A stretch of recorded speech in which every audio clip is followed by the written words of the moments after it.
Nag-iisang verse, Isaiah 40, verse 31, New King James Version. 1, 2, 3, go! But those who wait on the Lord shall renew their strength. They shall mount up with wings like eagles.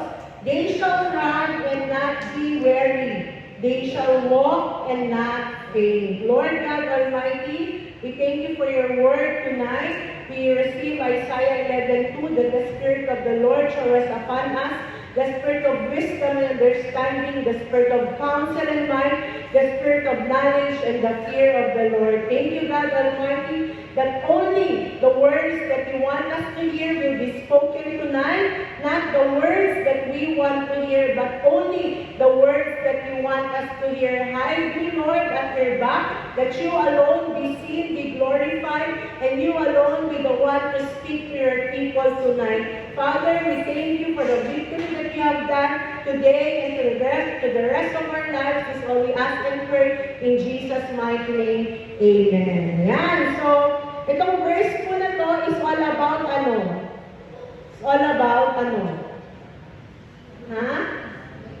It's all about waiting. Ulit. It's all about waiting. Diba? Sabi sa binasa natin, but those who wait. Ayan, wait. So, ang title po ng ating pag-uusapan ngayon, at alam kong hindi na rin bago sa inyo, is about, while I'm waiting, I will serve Him. Bago ba sa pandinig natin? Hindi, di ba? Paulit-ulit na natin yan naririnig. While I'm waiting, I will serve Him. Alright? Kaya sa buhay po natin mga kapatid, lagi natin tandaan that waiting is the hardest part of our life. Yan. Waiting is the hardest part. Isa sa pinakamahirap na parte o season ng buhay. Ito yung medyo pakinamo. Thank you. Naniniwala ba kayo na ang waiting ay isa sa pinakamahirap na gawin sa buhay? Sino dito yung nag-enjoy habang nag-aantay? Yung, ay, ang tagal niya, yes, ang tagal niya. Ang tagal, grabe. Isang oras na ako dito, ang saya-saya ko. Meron bang ganon? Wala. Di ba? Kung 5 minutes ka pa lang, nauna ka, ikaw pinaka-nauna. 5 minutes ka, na tagal naman. 30 minutes na, wala ka pang kasama. Ang tagal naman. May dumating isa after 1 hour. Ang tagal nila, no? Oo nga, kanina pa ako dito. Diba? Habang nag-aantay tayo, medyo puro reklamo yung naririnig natin most of the time. Tama? Tama? Walang nag-aantay na masaya. Ano, sinabi ko, alas 10 Diba? 12 o'clock na. Puros murmurings na yung narinig ko doon sa namunang nag-aantay. Tama? Ang hirap mag-antay, no?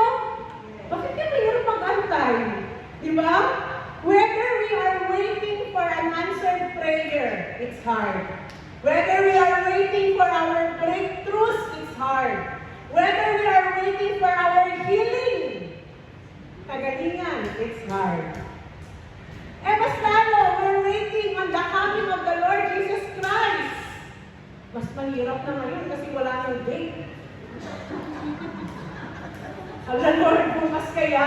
Di ba yung utak natin, ala Lord, kailan na kaya? Di ba? Basta naka-pressure kasi wala nang date. Samantala yung date, sabi ko daw ni kayo na, habang kakwentuhan ko siya, ano na, 17 minutes to 12 na, gigising na siya, kailangan andyan baka nandyan na si Lord. Di ba may meron kang focus, meron kang date na inaabangan. Kaya parang mas excited ka, mas parang, hala, ganito yung naala, wala pa yung ganito yung lumipas, ay baka 24. Sabi ko 24. Di ba? Baka 24. Di ba? Sa buhay natin, minsan mas mahirap mo mag-antay lang hindi mo alam kung ano yung eksaktong oras na dapat antayin mo. Di ba? Mas mahirap yun. Pero mga kapatid, maraming mga tao kasi ang nahihirapan habang nag-aantay. Bakit? Kasi walang ginagawa. Bakit nag-aantay ng mahirap? Kasi walang ginagawa. Bakit nag-aantay ng mahirap? Kasi walang ginagawa. Di ba? Pero pag may ginagawa ka, sabi nyo, kunwari sa church, hakutan, 7 o'clock, nandun ka na. Wala pa yung iba, pero ikaw, nag-start ka na mag-work. Nag-start ka na maglinis, nag-start ka na mag-pack up. Hindi ka na nag-antay ng kasama mo na mag-start na maglinis. Ikaw nag-start ka na habang nag-aantay kasi tingin mo mamalaya mo yung oras. Hindi na, nakita mo na lang, 10 na pala yung nandun sa kusina, 10 na pala yung nandun sa hall. Nagsabay-sabay na silang dumating. Hindi ka nainip, hindi ka nag-murmur, kasi meron kang ginagawa. Di ba? Yan. Ibig pong sabihin sa ating buhay, while we are waiting to God, while we are waiting, we must wait actively. Ano daw? Actively. Dapat maligalig ka. May ginagawa ka habang nag-aantay ka. Diba? Merong purpose yung buhay mo habang nag-aantay ka. Diba? Hindi yung nakaganyan ka lang. Okay, mayat-mayat tingin sa relo mo. Diba, mas nakakapagod kesa yung may ginagawa ka. Diba, pag naglinis ka ng isang bomba, lasing ka na pala. Kasi busy ka with what you are doing. Diba? While we are waiting on the Lord, while we are waiting on God's kingdom, I believe everyone of us excited to go home in heaven. Amen? We don't want pains anymore. We don't want tears of sorrows and sadness anymore. We want everlasting life. We want the joy. Diba? Kaya excited na tayo umuwi kay Lord. Pero habang wala pa po si Lord, mga kapatid, always remember that while we are waiting to God, let us keep on trusting Him, let us keep on serving Him, let us keep on worshiping Him while we are expecting for His perfect time of return. Amen? Kaya when we are waiting, we should remember 3 things. Ilan daw?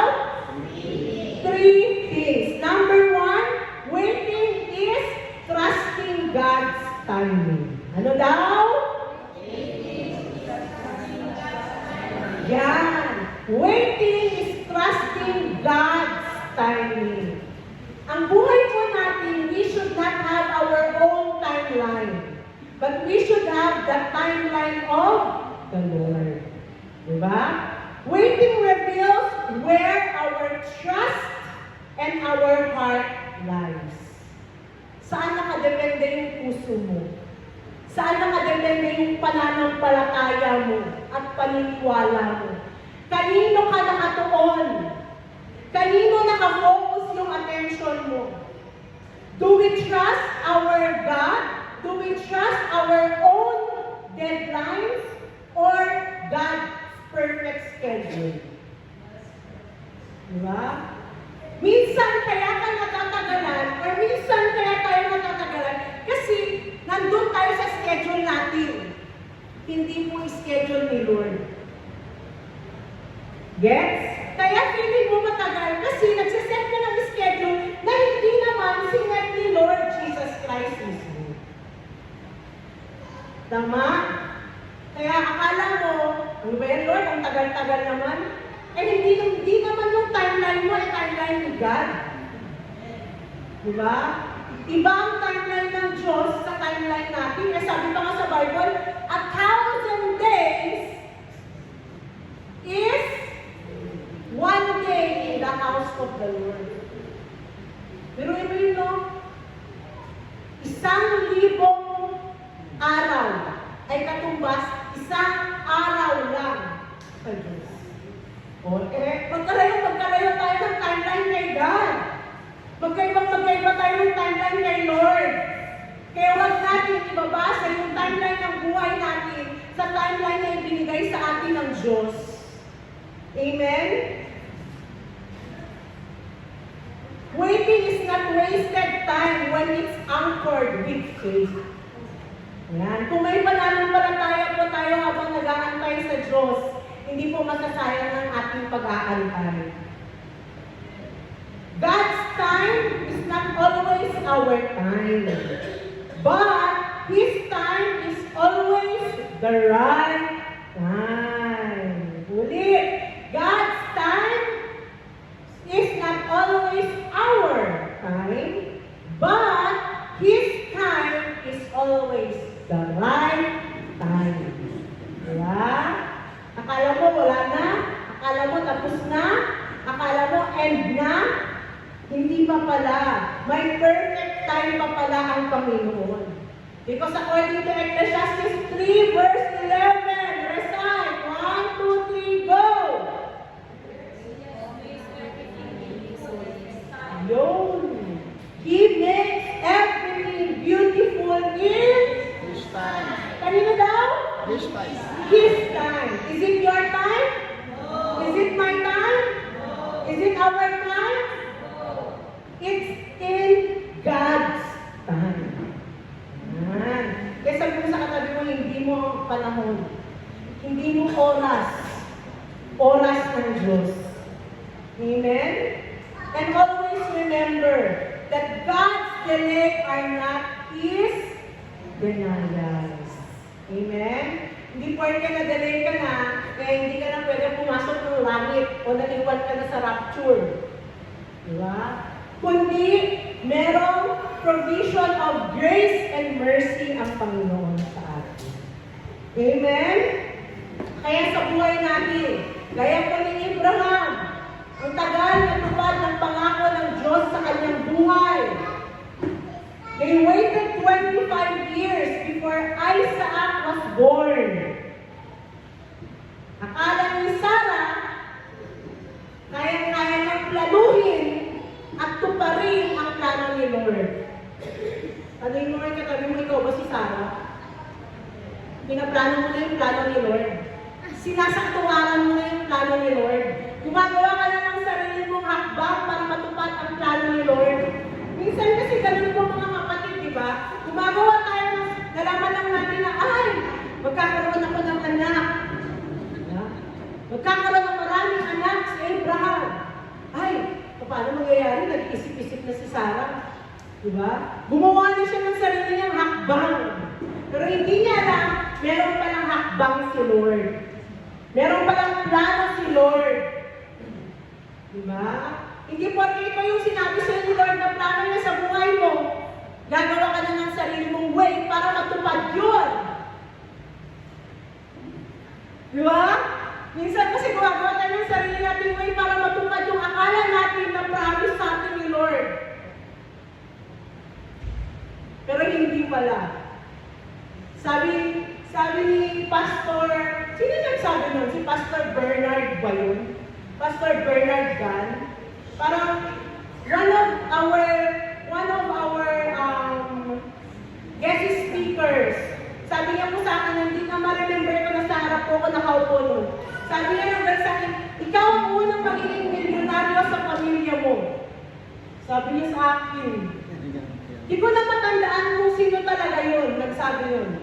You will be the first millionaire sa family mo. Siyempre, apat lang namin kami sa family. Si Mama, si Papa, ako, si Ate. Diba? Sabi ko, Lord, paano? Parang napaka-imposible naman. Parang wala eh. Full time ako, paano ko maging milyonaryo? Diba? Alam niyo mga kapatid, pinarealize sa akin ni Lord, ginawa niya na akong milyonaryo ngayon. Kasi totoo! Testimony ko ito, sinishare ko sa inyo ngayon. Una po, na-offeran ako ng credit card. 200 mo na yung higit. Tumaas, 400. Tumaas, 585. Tapos habang nag-grocery ako, pagkatapos kong mag-grocery, ma'am, gusto mong credit card? Kuya, nagmamadali ako. Di ba, mabilis lang to. May credit card ka na ba dati? Opo, meron po. Sige ma'am, anong pangalan mo? Ganyan. O sige kuya, mabilis lang. Alam niyo mga kapatid, di ko na-expect. BPI, dumating. Wala akong account. Wala po akong account sa BPI. Security bank lang na maintaining balance lang. Wala akong account sa BPI, dumating credit limit, 500,000. Pangalawa, East West Bank, 700,000. Paki-compute, 585,000 plus 700,000 plus 500,000. Magkano? 1.7. Meron ako 1.7! Ako ba unang naging milyonaryo sa pamilya? Ako, it may not be on my hand, but I have the heart to kaskas whatever the need of the church. Kaya yung ibang gamit kanina, kaskas natin, sige po, 10,000, kaskas. Aircon, kaskas. After 2 months pa yung mabayaran. Buy now, pay later. Diba? So, ano ngayon? October, December pa yan. Ang due date na December pa. 7,000 each. Kasi 1 year to pay. Zero interest. Wow! Di ba lang ba yun ni Lord? Alam niyo, nagtataka si brother David. Sister Genevieve, wala ba talagang account si ate mo sa ano, ganyan. Wala kuya, as in security bank lang yan talaga. Oh, di ba? Kaya ngayon, milyonarya na ako. Oh, di ba? God works in mysterious ways. Bakit sinabi ba nung nag-prophesy sa akin, cash, 1 million, hindi naman. Sabi ko, nag-prophesy sa akin ng pastor, ikaw unang magiging milyonaryo sa pamilya mo. Nangyari ba ngayon? Nangyari mga kapatid, hindi ko ina-expect, hinahabol ako ng credit card. Diba? Offer ng offer. Biruin mo yun, wala ka namang savings, offeran ka, 700 ang credit limit, 500 ang credit limit, kasalukuyan, 585. Saan ko yung nirequest ko ba? Hindi ko nirequest. Ganon kabuti si Lord. Diba? Ganon siya kabuti. Kaya mga kapatid, huwag natin gawin. Kung ako daw ang unang magiging milyonaryo sa pamilya. Anong dapat ko nga? Magtrabaho ako, ganito. Natotarete na ako, nagagawin para magkakuha ko ng 1 milyon. Hindi ako kagaya ni Sarah, na porka narinig na lang na si Abraham ay magiging tatay. Gumawa na siya ng sarili niyang way. Ay, bawag ako. Sige, ikaw na ipaasawa ko sa'yo. Sige, dyan ka na mga anak. Gumawa na siya ng sarili niyang way. Hindi siya gumawa ng sarili niyang way. Diba? Ay, gumawa siya ng sarili niyang way. Kaya napahamak siya. Kaya imbis na payapa, sana ngayon ng Israel, ayan, may kalaban. Diba? Kaya mga kapatid, kung pinakita man sa atin ngayon ni Lord yung plano niya sa atin, huwag tayong gumawa ng sarili nating hakbang. Amen? Let us wait and trust God's timing. Diba? Sabi niya, waiting is trusting God's timing. Diba? God is not yet, God is not late. Diba? Hindi siya late, mga kapatid. Trusting God's timing means learning to surrender our impatience and rest in His sovereignty. Kaya instead of asking, when Lord, kailan ka darating, kailan? Instead of asking, kailan Lord, when Lord, let us ask God, what Lord? What are you teaching me in this season of waiting? Instead na hindi tayo makatulog, kailan kayo darating si Lord? Magpas na yung date. Lord, kailangan ka na darating, hindi na ako makatulog, hindi na ako magkanda-ugaga. Diba? Huwag na natin isipin yung date. Ang isipin natin ngayon at tanong natin kay Lord, Lord, ano? Ano ang gusto mong ituro sa akin? What are you teaching me today? In this season of my waiting, what are you teaching me? God is teaching you to trust Him. Amen? Number 2, waiting is serving faithfully where you are. Waiting is serving faithfully where you are. To wait on the Lord is not passive. It's like a waiter in a restaurant who serve attentively. Kahapon nga po, doon kami nag-dinner sa Luho. Talaga Luho, kasama mo sa bawat okasyon ng buhay mo. Happy birthday, aligaya, talaga, pagka walang kakanta sa'yo, punta ka lang sa Luho, may kakanta na sa'yo sa birthday mo. Di ba?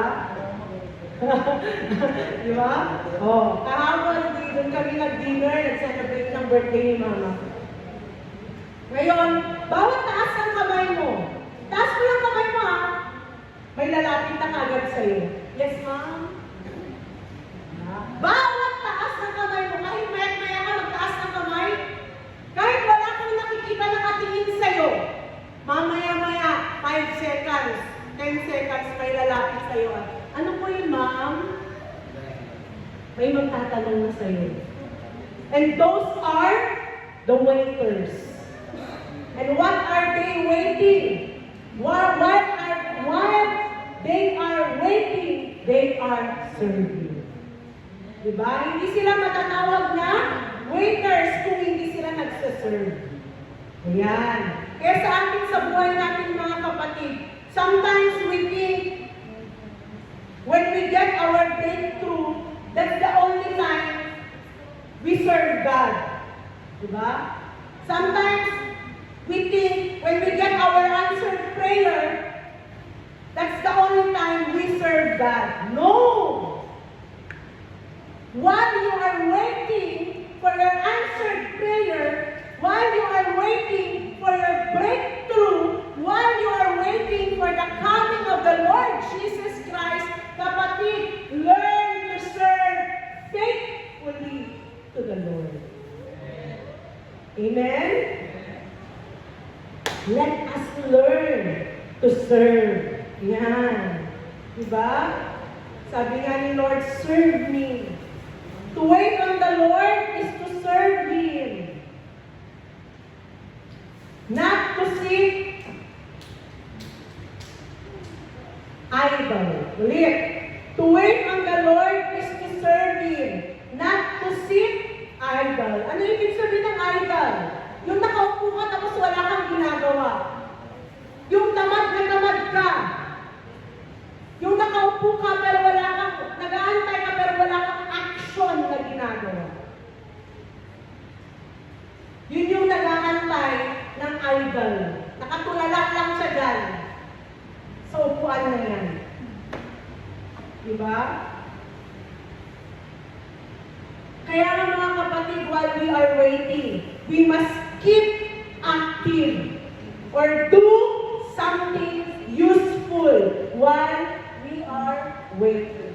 Do something Useful. ano daw? Do something useful. Maging kagamit-gamit ka. Amen? Anong gusto mo? Yung kutsilyo na napurol dahil nakatambak o yung kutsilyo na napurol dahil panay ang gamit? Diba? Sa buhay natin mga kapatid, it's up to us to choose, it's up to us to decide. Anong gagawin natin habang tayo ay nag-aantay? Sabi mo sa katabi mo, be useful. Amen? Be useful while we are waiting on the Lord. Let us be useful. Diba? We must serve, not observe. Sabi ko lang, ang ganda naman ang revelation mo sa akin. We must serve, not observe. Kasi yung iba, habang yung iba, hindi maganda umaga, kaka-serve, punta dito, punta dyan. Takbo dito, takbo doon, yung iba naman nakatunganga lang. Nag-observe lang siya, ay parang mali yung ginawa niya. Ay, hindi dapat yan. Pero siya, nakaganito lang siya, nakatayo lang siya. Pero sa yung isip na, ay mali yan. Ay, mali, ay, hindi tama, ay. Tignan mo yung ginawa niya. Pero nakatayo lang siya, hindi siya nagkikilos. Surprise. Ha? Surprise. Ha? Surprise. Supervisor. Supervisor. Supervisor. Supervisor. Di ba? Nakakarinig ka ng ganun, ikaw pagod ka na. Hakot dito, hakot dyan, alis dyan, trabaho dito, trabaho dyan. Tapos may magmamando sa'yo, uy, may dumi pa dyan, oh. Tignan mo, ano bang ginawa mo?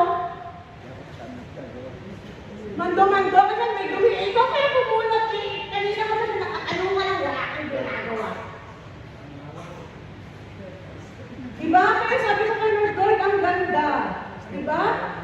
Serving, not observing. We should serve, not observe.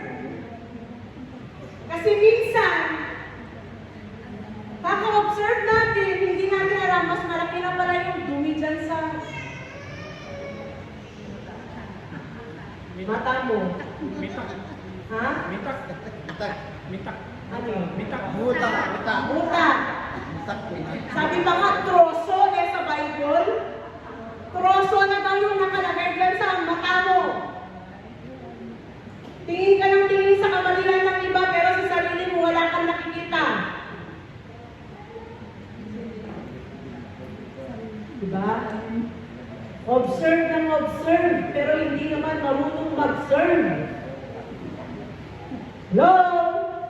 Sabi mo sa kanila, hindi ikaw yan! Sigawan mo, hindi ikaw yan! Yan, ganyan. Diba? Wala dito yun! Absent! Ay. La. Diba? Wala dito yun sa church na ito. Kaya mga kapatid, alam nyo sa buhay natin, para hindi tayo maraming nakikita, mag-serve na lang tayo ng mag-serve. Diba? Maging busy ka na lang sa work of the Lord Jesus Christ. Amen? Para wala ka nakikitang mali sa kapwa mo. Kasi kapag nakafocus ka sa mga tao, marami ka talaga makikitang mali. Pero kapag nakafocus ka kay Lord, wala ka makikitang mali. Amen? Even when we don't see the answer yet, we should keep praying, worshiping, and helping others. Reach out. Pull up. Do not push down. Ulit. Reach out. Pull up. Do not push down. Amen? Kaya sa buhay natin mga kapatid, si Joseph, nung ipinakita sa kanya ni Lord, yung magiging siya. Anong magiging si Joseph? Ha? Pinakita sa kanya ni Lord na luluhod sa kanya lahat ng mga kapatid niya. Sasambahin siya. Lahat ng mga tala lumuhod sa harap niya. Interpretation ng mga kapatid niya. Ibig mong sabihin, kami, pati ang tatay natin ay luluhod sa'yo. Diba? Nagalit lahat ng tao sa paligid niya. Nagalit lahat ng mga kapatid niya.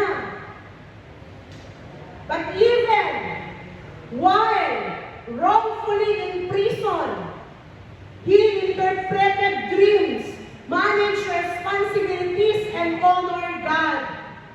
Kahit na mali yung, mali yung judgment sa kanya, bakit siya nasa loob ng kulungan, hindi niya talaga kasalanan kung bakit nasa loob siya ng kulungan.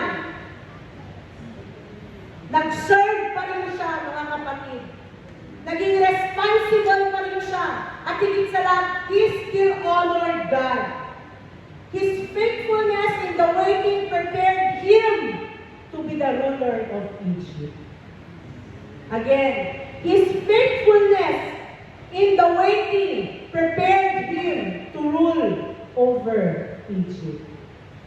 Yung naging attitude ng puso niya habang po nag-aantay, yun ang nag-prepare sa kanya para maging hari, ruler, governor ng Egypt.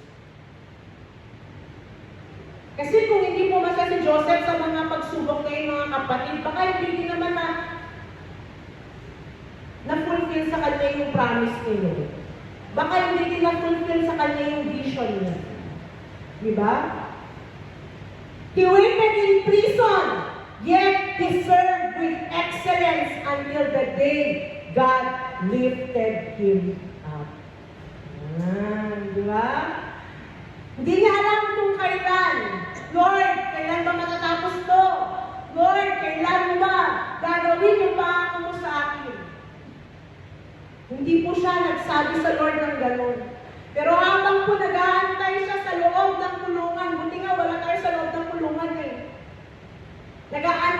tayo sa pangako ng Lord, pero wala tayo sa loob ng kulungan.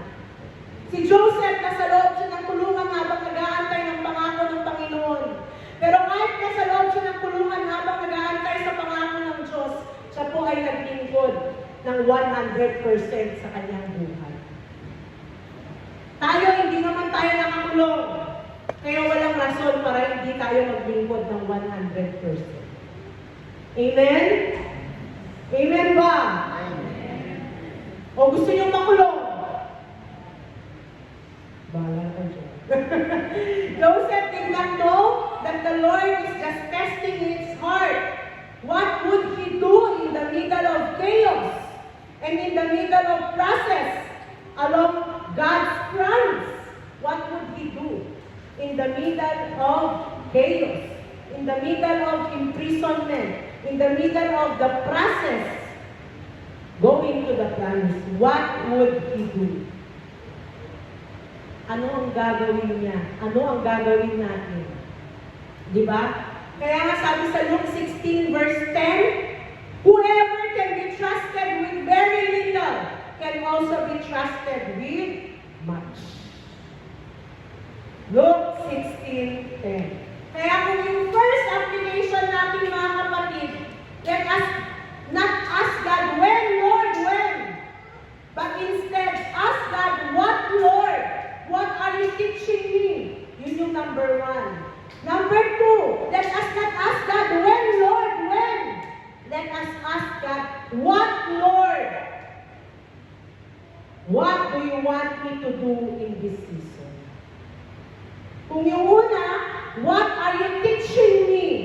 Diba? What are you teaching me? Anong tinuturo sa atin ng Panginoon? Tinuturo niya po sa atin to trust in God's timing. Kaya itong pangalawa, what, Lord? What do you want me to do? God is saying to us, serve faithfully wherever you are. Nakukuha po ba natin yung timeline na sinasabi ko sa inyo? Nagigets nyo ba? Kaya nabilid na bilid po ako kay Pastor Joe Barrio.